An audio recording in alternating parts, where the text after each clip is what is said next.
এক সপ্তাহে ১৫,০০০ অভিবাসী গ্রেফতার।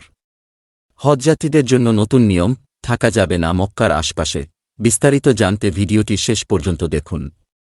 সৌদি আরবে এক সপ্তাহের ব্যবধানে ১৪,৯৫৫ অভিবাসীকে গ্রেফতার করা হয়েছে।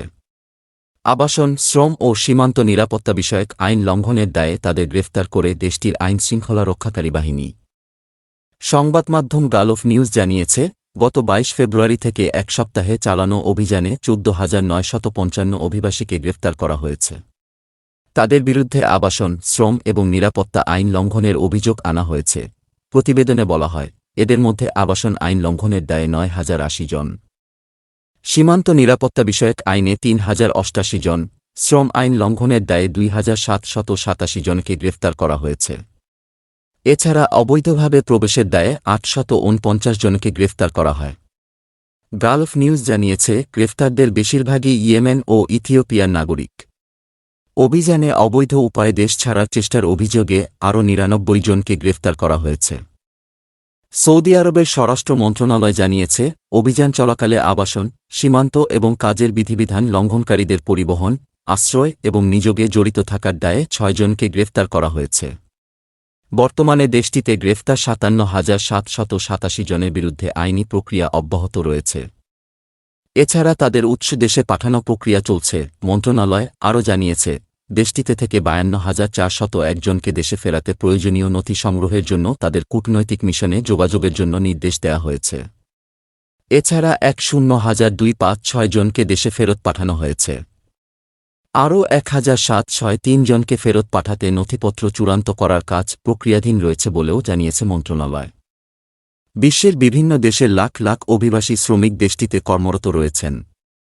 সৌদি আরবের স্থানীয় গণমাধ্যম নিয়মিতভাবে দেশটিতে আইন লঙ্ঘনকারীদের বিরুদ্ধে নিরবচ্ছিন্ন ধরপাকড় অভিযান ও অবৈধ প্রবাসীদের গ্রেফতারের খবর প্রকাশ করে। অবৈধভাবে সৌদিতে প্রবেশকারীদের কেউ পরিবহন এবং আশ্রয় দিলে তাকে সর্বোচ্চ ৫ বছরের কারাদণ্ড ও ১,০০,০০০ সৌদি রিয়াল জরিমানার বিধান রয়েছে। হজযাত্রীদের জন্য নতুন নিয়ম, থাকা যাবে না মক্কার আশপাশে। আগামী জুনে অনুষ্ঠিতব্য হজে দীর্ঘদিন ধরে প্রচলিত একটি নিয়ম বাতিল করেছে সৌদি আরব। নতুন নিয়ম অনুযায়ী কোনো দেশের নাগরিকদের জন্য মক্কার আশপাশে থাকার স্থান নির্ধারণ করা হবে না। দেশটির হজ মন্ত্রী তৌফিক আল রাবিয়া এ তথ্য জানিয়েছেন। গালফ নিউজের প্রতিবেদনে জানানো হয়, মক্কার আশেপাশে ভবনে এখন থেকে থাকতে পারবেন না বিশ্বের বিভিন্ন দেশ থেকে আগত হজযাত্রীরা। এর বদলে হজযাত্রীরা আবাসিক ভবনে থাকতে পারবেন বলে জানিয়েছে সৌদি সরকার। এরই মধ্যে মক্কায় হজযাত্রীদের জন্য ১,৮৬০ ভবনকে অনুমতি দেওয়া হয়েছে। অনুমোদিত ভবনে ১-২ লাখ হজযাত্রী থাকতে পারবে। মক্কার ডেপুটি গভর্নর প্রিন্স সৌদ বিন মেশাল বলেন, শাওয়াল মাস পর্যন্ত আবাসিক ভবনের লাইসেন্স দেওয়া হবে। হিজরি বর্ষ অনুযায়ী শাওয়াল ১০০তম মাস। পবিত্র নগরী মক্কায় হজ যাত্রীদের থাকার জন্য লাইসেন্স প্রদানকৃত ভবনের সংখ্যা ৫,০০০ ছাড়িয়ে যাবে বলে ধারণা করা হচ্ছে। গত বছর বার্ষিক হজ মৌসুমে বিশ্বব্যাপী ২০ লাখ হজযাত্রী হজ পালন করেন। করোনা মহামারীর পর সর্বোচ্চ সংখ্যক মুসল্লি গত বছর হজ পালন করেন।